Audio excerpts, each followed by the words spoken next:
Abraham n'était pas un être surnaturel. Abraham était aussi un être humain plein d'erreurs. Il y a eu des moments dans sa vie où il ne pouvait pas vraiment croire correctement. Mais il a pu obéir et suivre ce chemin parce que Dieu lui a montré quelque chose.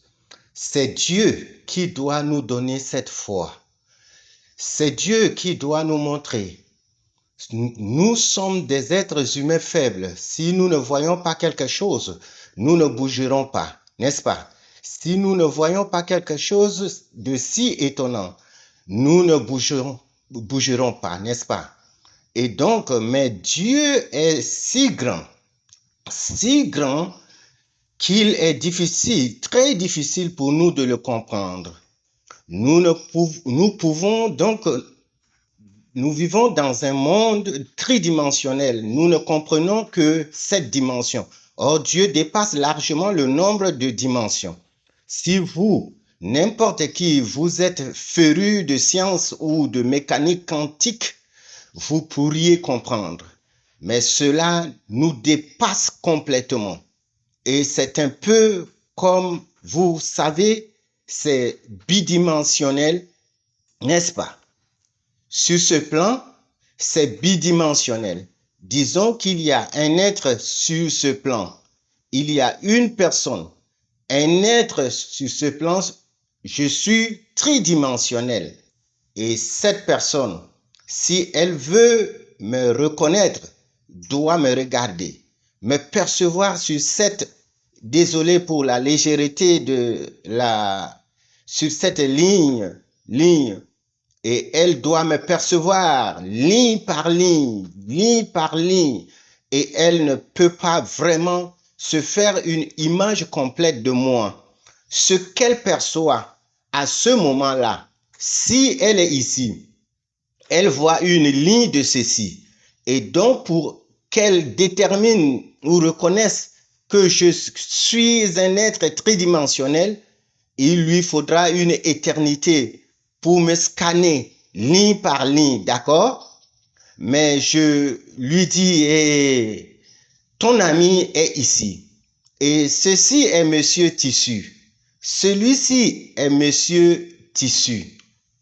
Ils sont très proches les uns des autres, mais je lui dis qu'en fait, je suis plus proche de toi que ta femme, mais parce que je ne touche pas cette ligne, ce plan, il ne peut pas me percevoir. Je dis que je suis plus proche de toi, je te vois tous, je peux prendre soin de toi. Il ne le perçoit pas. Je dis que c'est moi et il ne perçoit que cet endroit où je l'ai touché, c'est moi. Je te touche et il me perçoit comme ce petit point.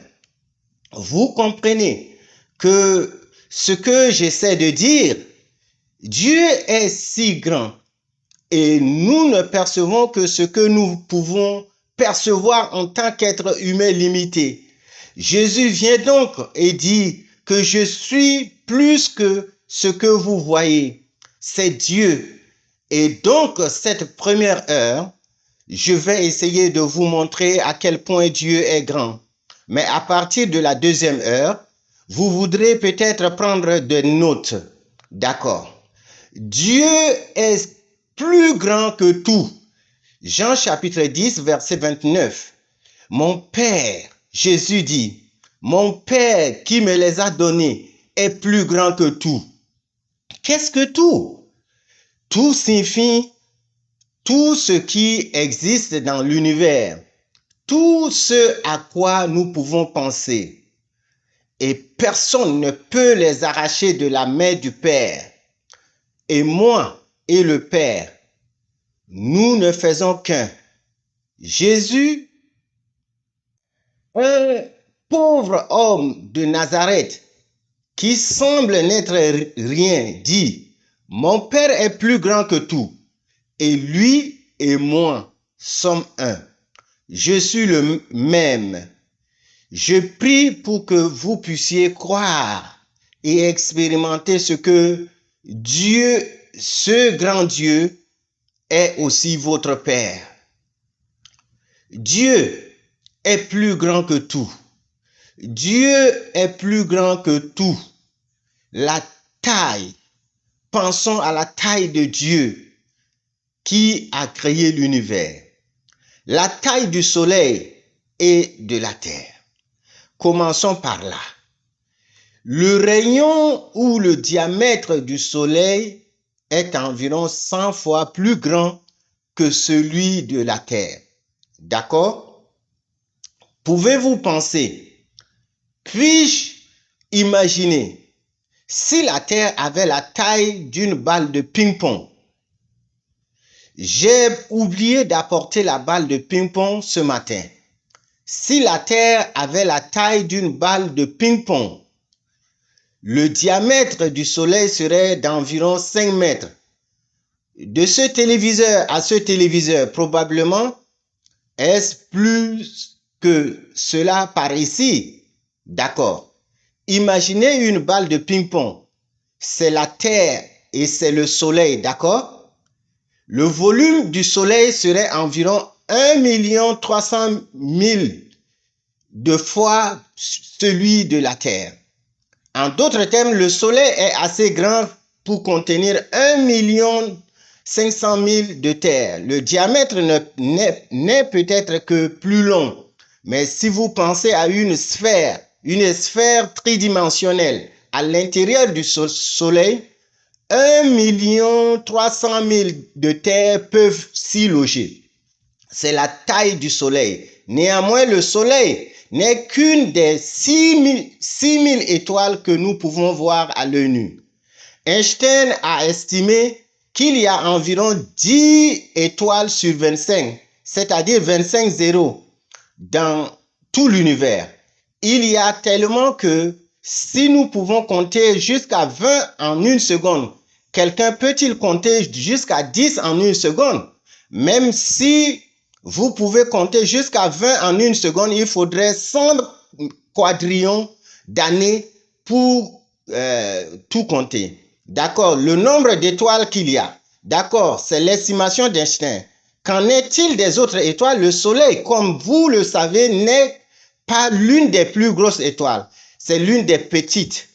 Le Soleil est une étoile. Vous le savez, n'est-ce pas? Le Soleil est une étoile. Toutes les autres étoiles sont comme le Soleil. Il produit de la lumière et de la chaleur. La Terre n'est qu'une planète. Une planète dans le système solaire. Il y a d'autres étoiles. Y a-t-il quelqu'un pour prononcer celui-ci? Ce n'est pas Betelgeuse, c'est Betelgeuse. Betelgeuse est environ 427 années de lumière de nous. Vous savez ce qu'est une année de lumière? Aller à la vitesse de la lumière et voyager à cette vitesse sans se reposer pendant un an. C'est une année de lumière, n'est-ce pas? Mais faites-le pendant 427 ans, d'accord? Il y a Betelgeuse. Son diamètre correspond à 2 fois l'orbite de la Terre autour du Soleil. Si donc ce micron est un soleil et que le bout de mon doigt est la Terre, il tourne comme ça, d'accord? Cette orbite est bien plus grande que le Soleil lui-même. Le diamètre est 2 fois plus grand que l'orbite de la Terre autour du Soleil. Si la Terre avait la taille de la balle de ping-pong, son diamètre équivaudrait à la longueur de 6 empires de bâtiments d'État. Avez-vous déjà visité New York? C'est l'un des bâtiments les plus hauts du monde. 6 empires de bâtiments de l'État, les uns les autres. 512 millions de soleils, pas celui de la Terre. Les soleils peuvent tenir dans Betelgeuse, soit 665 trillions 600 millions de terres. Vous vous demandez pourquoi nous faisons cela. La même chose lorsque nous calculons la généalogie. Musée Sifi. Ces étoiles n'étaient pas des petites étoiles scintillantes. Si la Terre avait la taille d'une balle de ping-pong, le diamètre de cette étoile serait aussi long que 2 ponts de portail d'or à San Francisco, soit environ 2,7 km. 2 ponts du portail d'or réunis. Vous imaginez la terre et les deux ponts de portail d'or dessinent un grand cercle autour d'elle. Elle peut contenir 2,7 millions de terres. En termes de temps, une année compte 31 536 000 secondes. Je vous ai perdu avec ces chiffres. D'accord, il y a 1 million de secondes, c'était il y a 12 ans. 1 milliard de secondes, c'était environ 31 ans. Ne tenez pas compte de juin 1981. Il y a environ 31 ans et 8 mois. 1 trillion de secondes, il y a 31 709 à 31 710 ans. 1 quadrillion de secondes, c'est il y a 3 179 792 ans. Ce n'est plus amusant, c'est trop grand.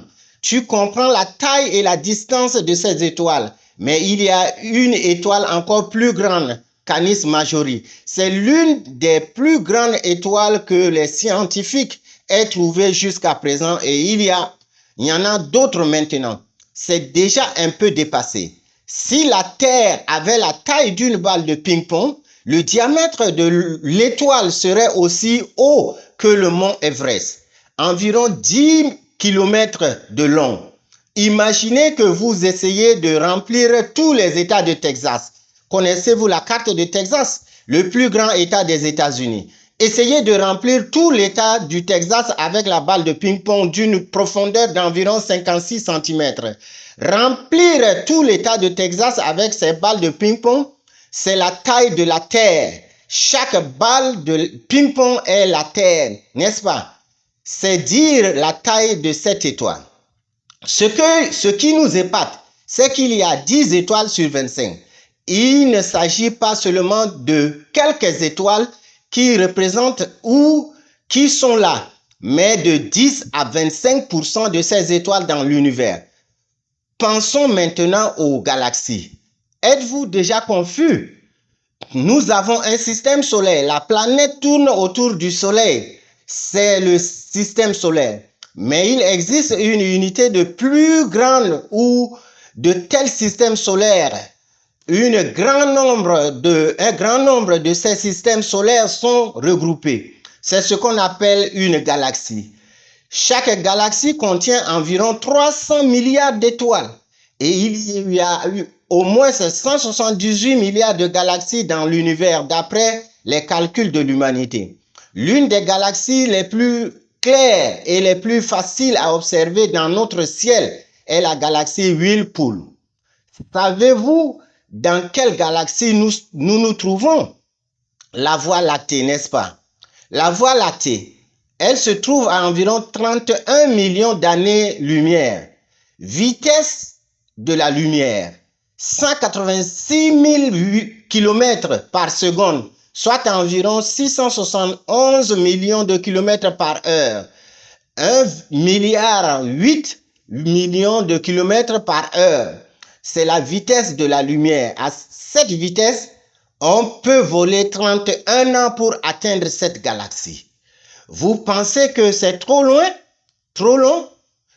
Nous n'avons pas à nous soucier. Mais où est Dieu dans tout cela? Où une nuit ici, c'est 5 milliards 900 millions de kilomètres, environ 10 milliards de kilomètres pour une nuit ici. Il ne faut que 8 minutes à la lumière du soleil pour atteindre le soleil. Imaginez donc qu'à cette vitesse, une nuit ici fasse 5 milliards 900 millions ou 10 milliards de kilomètres.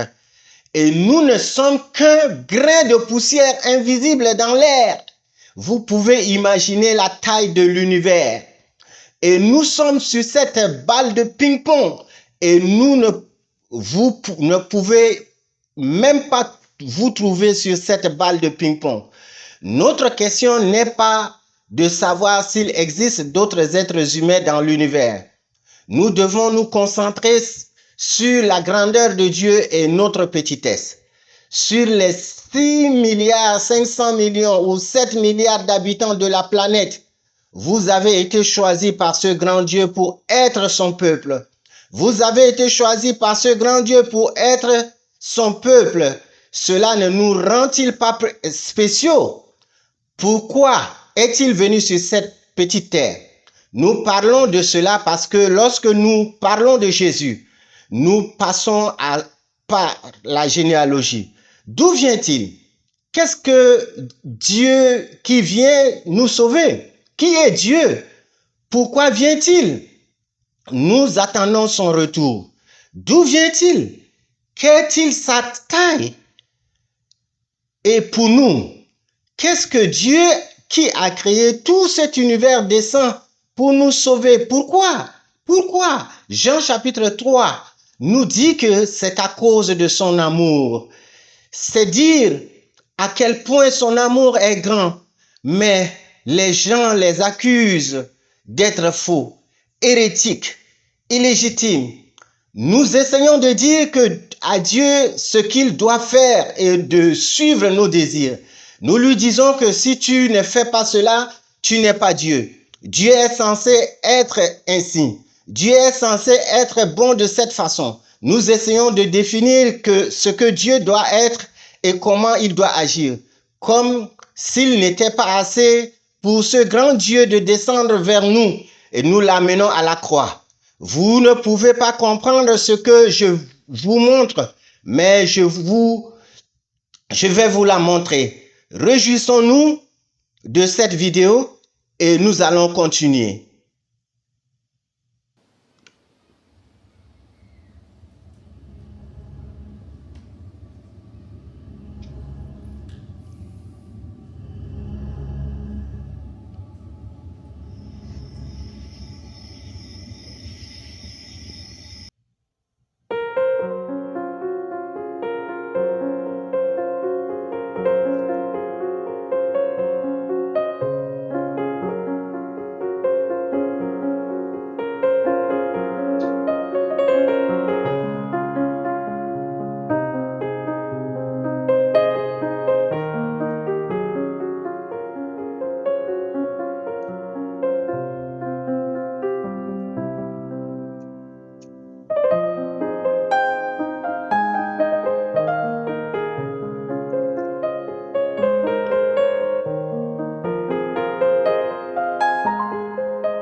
Combien grand est Dieu?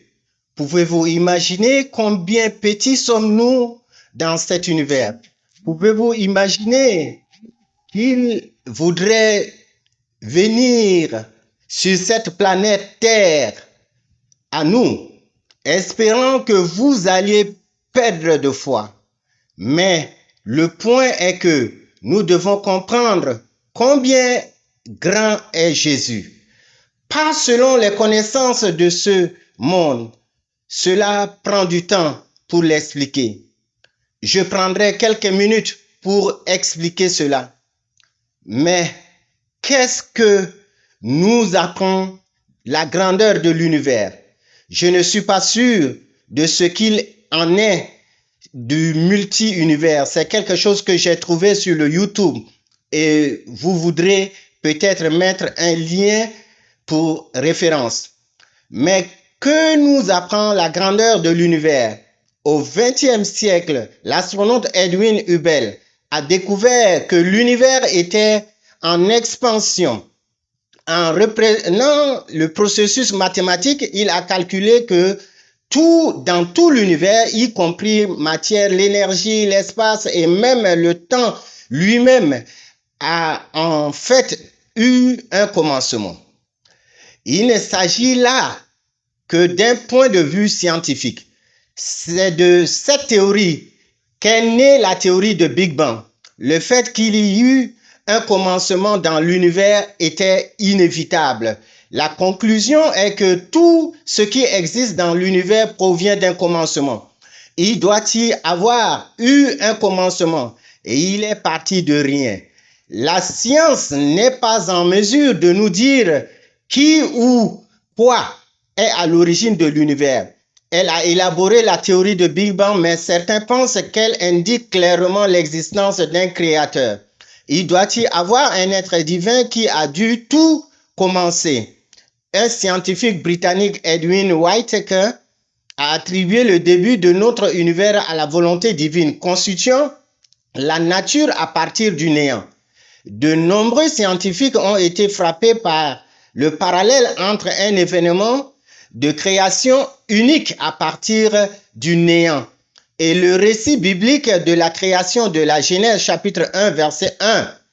Ils constatent que la Bible est la meilleure explication et même s'ils ne veulent pas y croire, le récit biblique de la création est la meilleure explication qui correspond à leur découverte scientifique.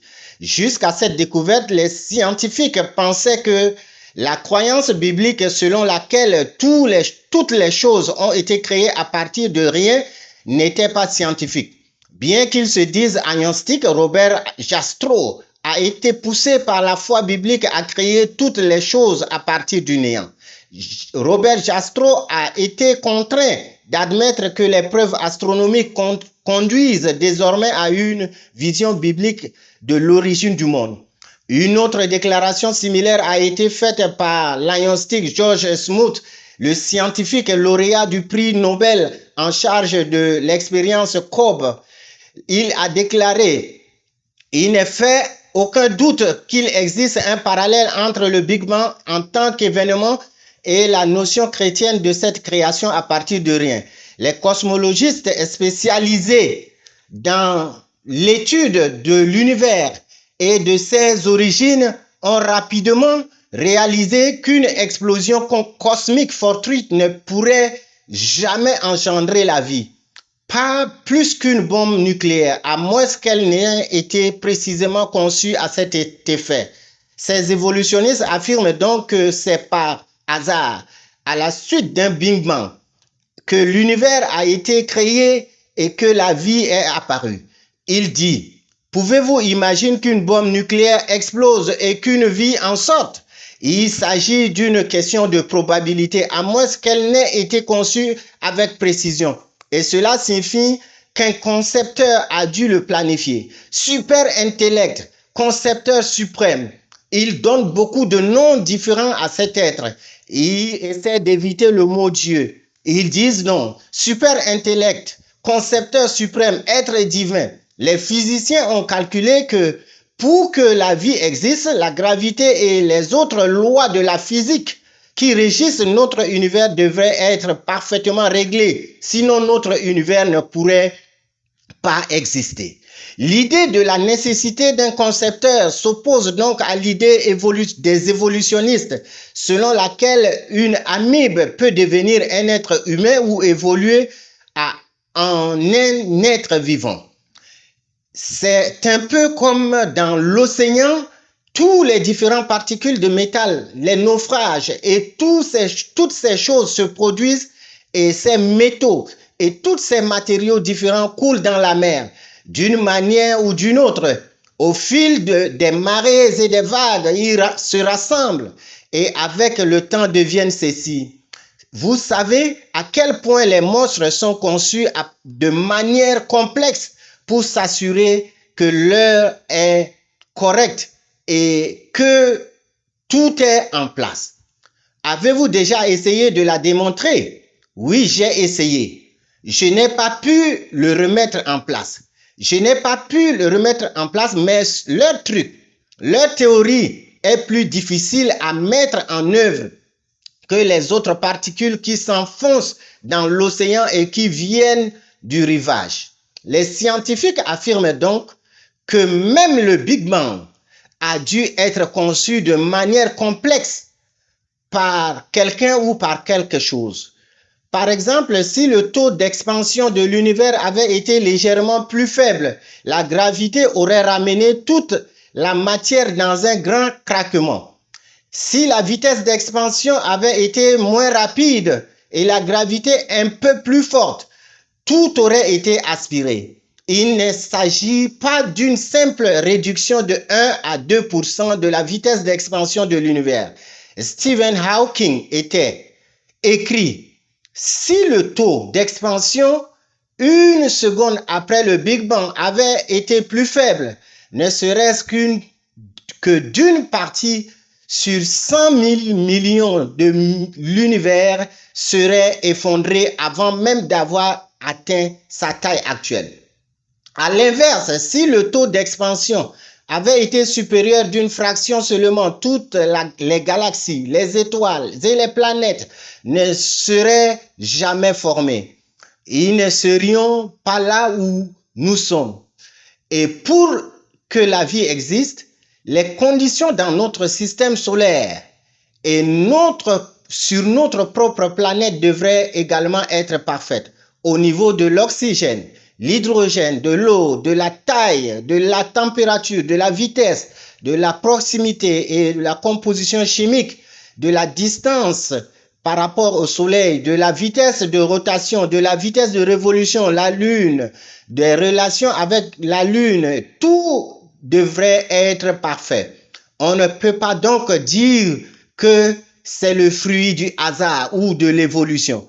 Il y a des dizaines d'autres conditions qui ont dû être réglées avec une extrême précision. Si nous ne serions pas là pour y réfléchir en ce moment-là, les scientifiques athées et agnostiques sont incapables d'expliquer cette remarquable coïncidence. Le physicien théorique Stephen Hawking, agnostique, écrit « Le fait remarquable est que les valeurs de ces nombres semblent avoir été très finement ajustées pour rendre possible le développement de la vie. L'univers est-il un accident ou un miracle? Quelles sont les chances que la vie humaine n'existe pas par hasard à partir d'une explosion aléatoire dans l'histoire cosmique? Le fait que la vie humaine soit possible à partir d'un Big Bang défie totalement la loi de la probabilité. Un astronome calcule que les chances sont inférieures à une chance sur 1000 milliards de milliards de milliards de milliards de milliards. J'ai 5 minutes. Les chances qu'un Big Bang aléatoire produise la vie telle que nous la connaissons serait comparable à celle d'une personne qui gagnerait plus de 1000 méga millions de dollars consécutifs à la loterie après avoir acheté un seul billet pour chacun d'entre eux. Alléluia! Comprenez-vous cela? Vous achetez un seul billet tous les samedis et vous gagnez à chaque fois plus de 1000 fois sans manquer une seule semaine. C'est formidable, non? C'est moins qu'une chance de gagner à la loterie. C'est un peu probable, à moins qu'il n'ait été truqué par quelqu'un en coulisses, ce que tout le monde pense. Et c'est ce que de nombreux scientifiques concluent. Quelqu'un dans les coulisses a conçu et créé l'univers. Cette nouvelle compréhension du caractère miraculeux de la vie humaine dans notre univers a conduit l'astronome agnostique George Greenstein à poser la question suivante.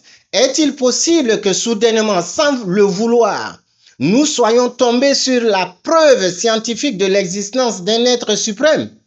Il ne voulait pas admettre la présence et l'existence de Dieu, mais sans en avoir l'intention, ils sont en quelque sorte tombés sur ce fait qu'ils ne peuvent éviter. Bien qu'Einstein ne soit pas religieux et qu'il ne soit pas qu'il ne croit pas en un grand Dieu personnel, il a qualifié le génie qui se cache derrière cet univers d'intelligence d'une telle supériorité que comparé à elle, toute la pensée et l'action systématique des êtres humains n'est qu'une réflexion tout à fait insignifiante.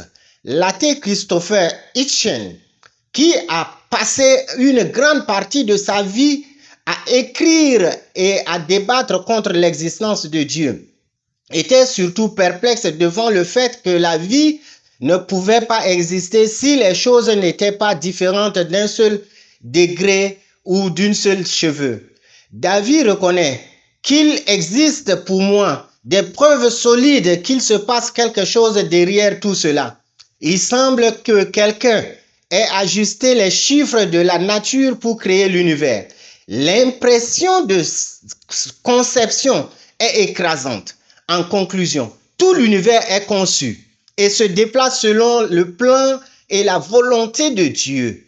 Où se trouve le centre de la volonté de Dieu et le plan de Dieu? Pouvez-vous l'imaginer?